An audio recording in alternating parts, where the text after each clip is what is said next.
Jasmine Reed, a young black police officer, long dismissed and ridiculed throughout her career. But when a powerful Senate candidate, Richard Collier, tries to manipulate justice and hide dark crimes, Jasmine decides to stand up. Not only does she expose his corruption, but she also forces those who once mocked her to bow their heads.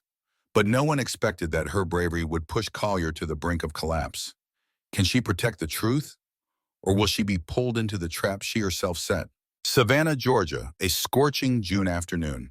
The air was thick, so hot you could slice it with a knife. Along the quiet avenue, Patrol Unit 147 cruised beneath drooping trees. Inside sat Officer Jasmine Reed, one of the youngest black female officers in the Savannah Police Department. Her cap was pulled low, her uniform crisp, her posture upright. Discipline and control, two things she couldn't afford to let slip. I can't afford a mistake. If I fall, no one's going to catch me.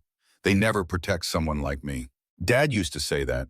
He served as a cop for 19 years until he called out a superior officer for covering up police brutality. The result? Badge gone, career over, reputation shattered. A roar of an engine snapped her back. A sleek black sedan flew by like a shadow, tires screeching against the sun-baked asphalt. 80 miles per hour, she checked the speedometer, in a 45 zone. Her fingers clenched slightly. Lights on, siren blaring. She flipped on the radio. Jasmine, Unit 147, pursuing a speeding vehicle, initiating traffic stop. The car slowed, eventually pulling over. Jasmine stepped out. One hand hovered near her holster. Not from fear, but readiness.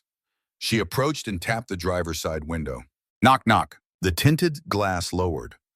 Cool air rushed out, carrying the scent of expensive cologne. Powerful, calculated. Behind the wheel sat Richard Collier, state Senate candidate, a fixture in campaign ads, TV debates, and whispered political strategy sessions. He smiled, calm and measured. Collier, smooth, respectful. Good afternoon, officer. I'll admit I was rushing a bit. I've got a campaign meeting in less than 10 minutes. Got caught in traffic on I-16. He chuckled, eyes pleading. I know you're doing your job, but maybe just this once, you could cut me a little slack? Jasmine's face didn't budge. Jasmine, even tone. Sir, you were speeding well over the posted limit. I'll need to see your license and vehicle registration. Collier sighed, as though resigned, and handed over his license. Jasmine scanned it quickly. Expired over 2 months ago. Jasmine, firmly. Sir, your driver's license expired in April. That means your vehicle is not legally operable under Georgia state law.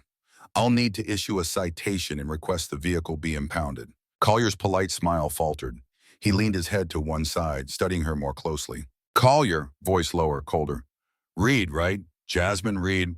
I remember names. He reached into the passenger compartment and pulled out a sleek stack of business cards, embossed with his initials and campaign crest. He plucked one and held it up, not to hand it over, but like bait. Collier, take it, keep it. If you ever need anything, financial support, job connections, I'm someone who helps people who help me. Voice softens. I know this job's not easy. Low pay, high risk. But you're sharp. I can tell. Ambitious too, maybe. He leaned in slightly. I've got friends in the Department of Public Safety. No folks in city HR. One phone call. Your file moves to the top of the list. Jasmine didn't move. She stared at the card like it was trash on the sidewalk. Jasmine, cold, clear. I don't need your money. I need you to follow the law.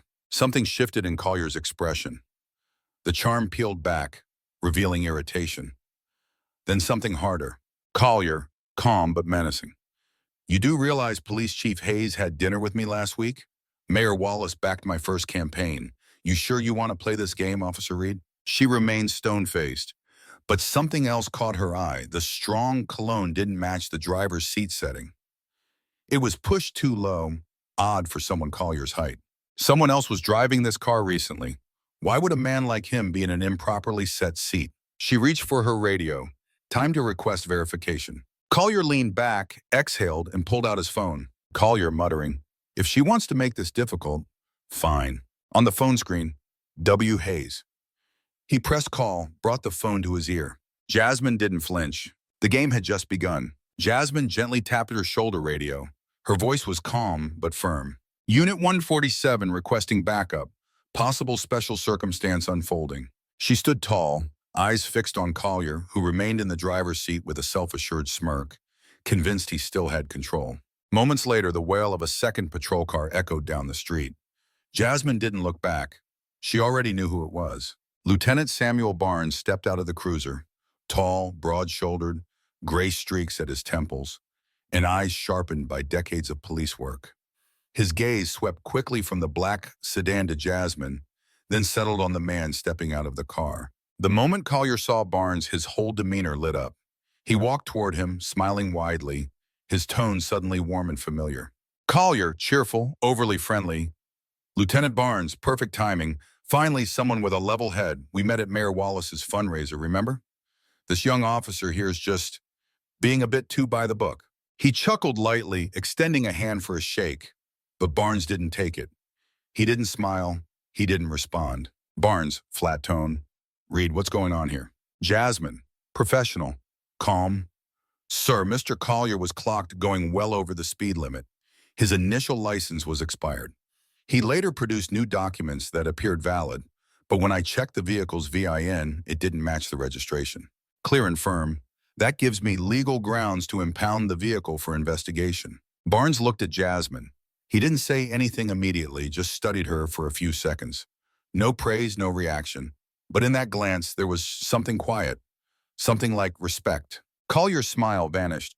He looked at Jasmine, then back at Barnes, his expression hardening. Collier irritated, voice dropping. You're serious? A clerical error and she's threatening to tow my car? He turned to Barnes, trying to pressure him. Are you really going to let this happen? Barnes remained neutral. Barnes, we're following protocol. You're free to file a complaint afterward if you wish. Collier let out a dry laugh. The charm dropped instantly. Collier, raising his voice. I'm not filing anything. I've already called Chief Hayes.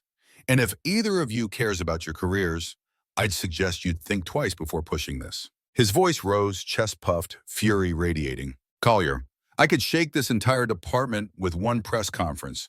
One call, and Officer Reed is off the force by morning. Through gritted teeth. Do you even know who you're dealing with? I don't have to raise my voice. I just have to wait, and people like you vanish on their own. Jasmine remained steady, but inside she felt the weight, not fear, but a warning from her instincts. What I just turned down, most people would have sold their souls for. Jasmine, quiet but unshaken. I'm just doing my job, sir. Collier clenched his fists, then turned to Barnes, eyes narrowing like a challenge. At that moment, he shot Barnes a quick glance, like a signal.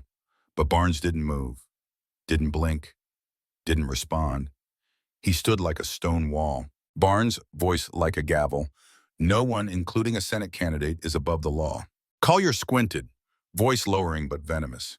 He knew for the first time today, his power wasn't enough. Less than 24 hours after the incident, a media storm erupted, but not in Jasmine's favor. No outlet mentioned Collier's speeding. There was no praise for Jasmine, for upholding the law, for refusing to back down. Instead, the headlines reeked of spin, manipulation, and something even darker. Tabloids, political blogs, hot take YouTube channels all sang the same tune. The headlines spread like wildfire. Young female officer using politician's name for clout. Abuse of power? The clash between Jasmine Reed and Richard Collier. Cop or political provocateur? Social media was worse, brutal, vile, and personal. The comment sections were filled with venom. Who does she think she is, disrespecting a man like Collier? Another black cop playing the victim card. She should be fired before she causes real damage. Jasmine was stunned. She read every line, every post, as if the world was stripping away everything she believed in. She had followed the law. She had stayed respectful. And now she was the hunted. That night in her quiet apartment, Jasmine sat on her bed, phone in hand, screen glowing in the dark. She switched it off, turned it back on, then off again. Her hand trembled just a little, not out of fear, but out of a crushing, unfamiliar sense of isolation. She had never felt this alone. For one fleeting moment, she wanted to give up, to disappear quietly, let the storm pass. But when she closed her eyes, she saw her father's face, the man who stood against corruption, the man who was buried by the system, but never bent. If I quit now, I'm no different than them. I chose this job not to live easy, but to do what's right. She opened her eyes, the phone was still in her hand, but her gaze was sharper now. steadier. And then came the worst.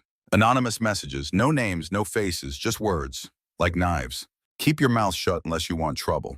You won't live much longer. Get out of this city before it's too late. She blocked the numbers. More came. Until one night, while finishing up reports at her kitchen table, the phone rang. No caller ID, just a blank screen. She hesitated, then answered. Jasmine, short, wary. Hello? A deep male voice slid through the line. Cold, sharp, calculated. Anonymous voice. You think you can go against Collier? A pause, too long, too quiet. You have 1 week to leave the city. Click. The call ended with a dry, mechanical tone. Jasmine stared at her phone. The apartment fell into a suffocating silence. She wasn't afraid, but she understood. This was no longer a public fight. This was war. Silent, filthy, and lethal from the shadows. The next morning, Jasmine walked through the glass doors of the Savannah Police Department, just like any other day. But today, the atmosphere inside had changed. Cold, stifling, heavy with judgment. Every pair of eyes in the lobby lifted to look at her. Gone was the respect, replaced with mockery. Stares filled with a mix of amusement and pity, as if they were watching someone walking to their own execution. Then came the laughter, from a cluster of officers gathered near the coffee machine. Officer 1 laughing loudly. Well, look who it is. Jasmine Reed. Got that TV deal signed yet? Officer 2 bowing theatrically. Senator Reed, what an honor to have you grace the station today. Jasmine walked past them. She said nothing, but her shoulders tensed.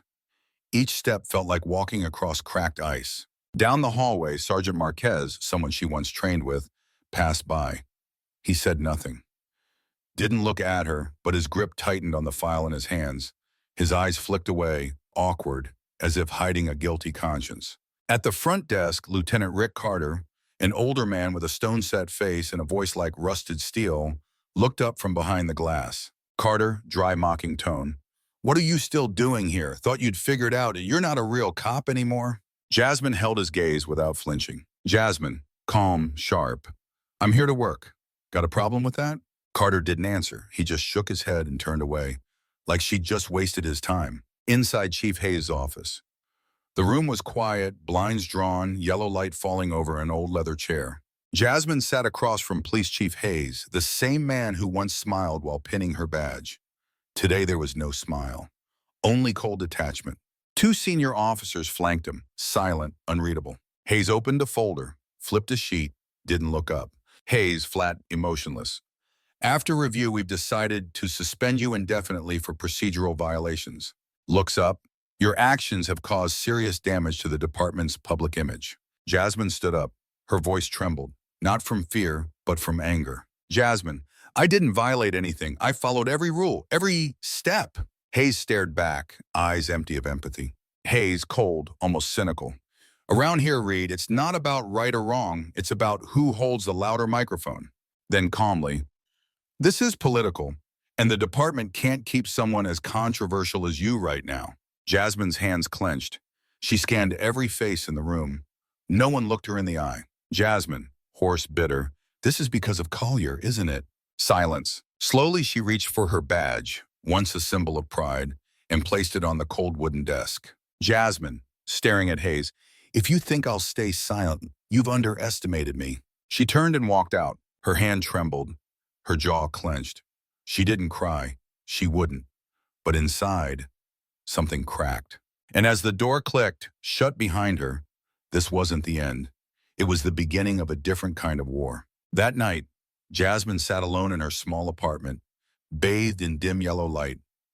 Outside, the rain had begun to fall, quiet and steady, mirroring the silence inside her. She leaned against the wall, eyes fixed on her silent phone. Suddenly, her phone rang. An unknown number, no name, no ID. She hesitated, then answered. Jasmine, dryly. Hello. On the other end was a man's voice, deep, raspy, and disturbingly calm. The man. I know you're in trouble with Collier. Jasmine, sitting up straight. Who are you? The man, flatly. Someone who used to work for him. I know everything. Bribes, money laundering, political deals, cover-ups. Stuff you won't find in headlines, but I kept records. Jasmine tightened her grip on the phone. Hope stirred in her chest, but so did doubt. Then a flicker of something strange passed through her mind. That voice, it was familiar. Not clear, not specific, but something in its chill, its unnatural calm, rang a bell. Jasmine, wary, why not go to the police? A sharp, bitter laugh cracked through the speaker. The man. The police? You mean the same department that just threw you under the bus? Trust me, I was part of that system once, but I can't stay silent anymore. Jasmine didn't respond. Her heartbeat grew heavier. The man, firmly, 2 a.m. parking lot behind the city library, you come alone. Click, the call ended. No name, no proof, just silence. She sat still for a long moment. One question burned in her mind. Was this a lead or a trap? But one thing she knew for sure, if she didn't go, she'd never learn the truth. And Collier, he'd stay untouchable forever. She glanced at the clock. 1:02 a.m. Jasmine stood up. She moved quickly to the file cabinet in the corner, pulled open the second drawer. Inside was her personal sidearm, which she'd locked away and unloaded the day she was suspended. She opened the case. The gun lay there, cold, still, like a chapter she never got to finish. She picked it up, checked the chamber, loaded the magazine, snapped it into place. Smooth, fast, precise, muscle memory never faded. Not to start a fight, but she wasn't going in unarmed. She slipped it into the inside pocket of her heavy coat, zipped it up tight. Her dark eyes burned with resolve. I've lost the badge, the position, the team, but the truth, if I don't fight for it, no one will. 1:45 a.m. The streets of Savannah were empty. The wind rustled through brittle trees, sweeping a thin mist across the pavement. Jasmine wore a dark gray hoodie. Hood pulled low. Her hands were tucked into her coat pockets, fingers never far from the pistol hidden inside. She walked slowly, cautiously toward the parking lot behind the city library, a place with no cameras, no lights bright enough, and absolutely no safety. From the shadows between two concrete walls, a man stepped out. He wore a heavy black coat, face hidden beneath a pulled-down hood. Only part of his jawline and his sharp, watchful eyes were visible.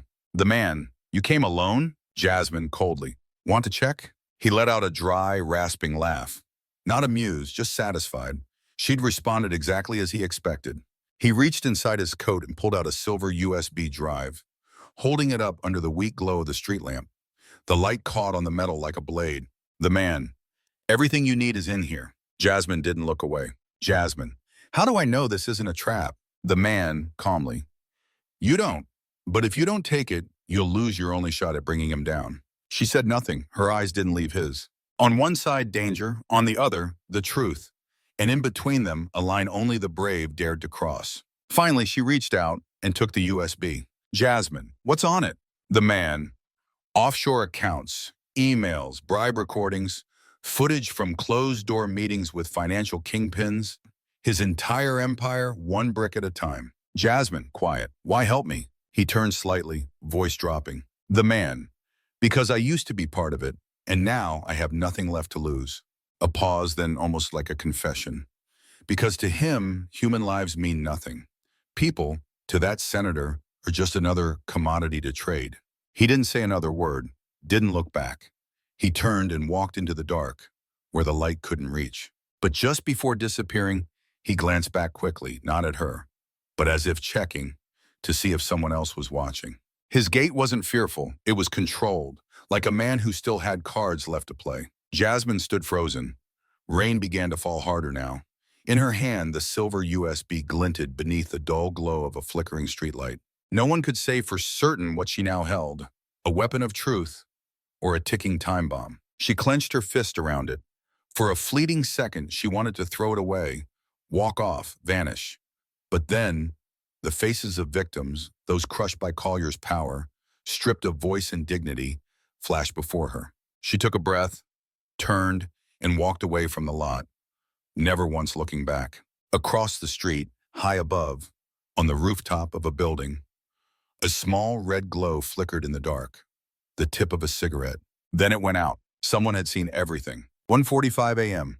The streets of Savannah were silent. Wind rustled through bare trees, dragging mist across the empty pavement. Jasmine moved carefully through the darkness, hoodie pulled low, hands in her pockets, fingers brushing against the pistol hidden beneath her coat. She walked toward the back parking lot behind the city library, a place with no cameras, poor lighting, and absolutely no guarantees. Suddenly, two shadowy figures emerged from a side alley. Men, masked, moving with purpose. Man 1 harshly, "Don't be stupid, hand over the USB. Man 2, "Otherwise, this'll be the last walk you ever take." Jasmine didn't flinch.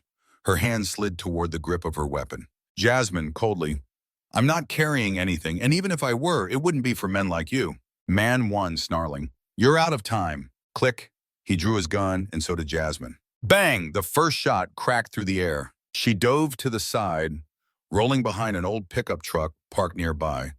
A bullet grazed her upper arm. Burning. Sharp. Blood began to soak through her sleeve. Bang! Bang! She returned fire. A short, brutal gunfight broke out under the cover of night. The attackers split up, trying to pin her from both sides. Jasmine breathed hard, scanning quickly. Then, she fired at a nearby tire, causing it to explode, drawing their attention. At that exact moment, police sirens wailed in the distance. Flashing red and blue lights swept over the parking lot. A deep, commanding voice rang out, "Drop your weapons, Savannah Police!" Sergeant Banner. He stepped from the cruiser, gun raised, eyes sharp as razors. The masked men froze, then fled into the shadows. Banner didn't pursue. He moved straight toward Jasmine, still crouched behind the truck. Banner, urgent. "Are you all right?" Jasmine, breathing hard. "Just a scratch." He helped her to her feet. She kept one hand on the USB in her pocket. Jasmine, suspicious. "Why are you here?" Banner paused for a second, then answered honestly. Banner, low, sincere. "I was patrolling nearby, saw you walking alone in the middle of the night. I had a bad feeling, and now I'm damn glad I followed it." No more words were needed. They both knew, without him, tonight could have ended very differently. 10 minutes later, a dusty old internet cafe at the edge of a dark street. Jasmine and Banner sat side by side in front of a battered desktop computer, its monitor flickering faintly. She slid the silver USB into the port. The screen lit up. A folder appeared. No encryption, no password. They exchanged a glance. No words, just shared tension. If what's in here is real, then tonight was only the beginning. The computer screen flickered for a moment. A folder appeared. Mom appeared. No encryption, no password. The title was chilling. RC Files. Banner and Jasmine exchanged a glance. No words were spoken. Jasmine double-clicked the folder. Inside was a nightmare meticulously packaged. A slew of folders appeared, neatly organized, each with a clear title. But the contents inside made both of them freeze in shock. The belt. Detailed records of money laundering through fake charity organizations, including a list of child welfare funds that were actually just fronts for transferring money. Bank statements showing millions of dollars funneled into shell companies in Panama, Belize, Switzerland. Images of Collier at a charity event launch. A signed contract for money laundering followed immediately after. Transformation. An Excel spreadsheet listing bribes and kickbacks, including each line was a name of a government official, the sum of money, and the form of payment, cash, stocks, real estate. Images of cash stacks and briefcases, including a video of Collier shaking hands with the governor and saying outright, "You know I always keep my word. I'll be there when it's time." Behind him, the briefcase was slightly open. Silent campaign. Internal emails discussing how to frame and silence witnesses. One email read, "The driver that day knows too much. An accident is the best option." A list of people who used to work for Collier, more than half are now victims of car accidents. Video, secret meeting. A video shot from a hidden camera showing Collier in a private meeting room with 5 men. One was the CEO of a large bank. Another was a retired military general. On the table was a city development plan, but underneath was a document for public assets sold off in exchange for hidden shares. And finally, Gateway. Jasmine clicked on it, and both of them stood frozen. Inside was documentation about an international human trafficking ring. A PDF file titled 2023 Shipment List, listing over 200 people, mostly women and minors, being shipped through Mexico into Dubai, then on to Eastern Europe. A transportation roadmap combining truck, fishing boats, and private planes. Images of transit points, abandoned warehouses, labor camps, one with a caption, Children's Protection Facility, funded by RC Charity. It even included audio recordings. A male voice identified as Collier's. 300 feet per quarter is too low. Increase the number. Just push it through the Balkans. They won't chase it down. Jasmine covered her mouth. She couldn't speak. Banner sat frozen, his face drained of color. This wasn't just about corruption. This was organized crime at a global scale, and Collier was at the center of it all. Jasmine couldn't stop breathing hard. Her throat tightened, her heart raced, her whole body seemed to freeze, her hand moving to click the mouse in disbelief. As the shocking and horrifying information flashed across the screen, she began to feel her mouth dry, her hands shaking, as if someone had just placed a ticking bomb in her hands. Jasmine sat up straight, opening a new email. She began composing an anonymous email, her fingers typing quickly, decisively, without hesitation. Recipients: Internal Affairs Investigation Committee, major news outlets, AP, CNN, Reuters, dozens of reputable investigative journalists. Subject: Exposing the system, inside evidence. Attachment: All data from the USB. No name, no trace. Email sent. Jasmine pulled the USB out of the computer. She stood up, taking a hammer from her bag. She said nothing. Bang! The USB shattered on the cafe floor. Metal shards scattered, clinking around. No trace left. There's no turning back, only forward. 3 days later, the city of Savannah woke up in chaos. News flashed continuously on TV, newspapers, and social media. Richard Collier under investigation for corruption and financial fraud. Shocking evidence from an anonymous source. Senate candidate faces federal prosecution. The candidate behind the human trafficking ring. Every street, every cafe, every building in the city buzzed with whispers about the powerful man who was once praised, now the center of an irreversible scandal. In a small cafe by the street, Jasmine sat silently, gazing out the window. The neon lights flickered, cars rushed by, and the sounds from the TV in the cafe blended into the busy atmosphere. Everyone in the cafe was glued to the screen, gossiping relentlessly. The people gossiping, I knew he had something shady about him. Who dared to expose Collier like that? Jasmine simply smiled softly, sipping her black coffee, as calm as the peace she maintained within herself. She looked out the window where the city was erupting, but inside her, there was only stillness and resolve. A minute passed, and then Jasmine spoke quietly, her voice steady, firm. Jasmine, quietly. I'm just someone who believes in justice. She didn't need to say more. Everything had already been said in the email she sent. Now it was time for the truths to echo everywhere, and for the system to respond. The people continued to chatter, but for Jasmine, it was all just the surface of the iceberg. Her journey wasn't over. Everything had only just begun. That evening, a lavish gala was held to fundraise for Richard Collier's campaign. The guests were high-ranking figures in politics, business, and society. All eyes were on him, the rising candidate for the Senate. Collier stood on stage, smiling confidently, his voice captivating the crowd. Collier, smiling, smug. Savannah is the land of opportunity, and I am committed to... Bang! The large door to the hall suddenly burst open. A team of police officers entered, fully equipped in tactical gear, their faces stern. Leading them was Lieutenant Barnes, walking with steady confidence without hesitation. All eyes in the room shifted toward them, and the atmosphere grew quiet and tense. Collier, stunned, stopping mid-sentence.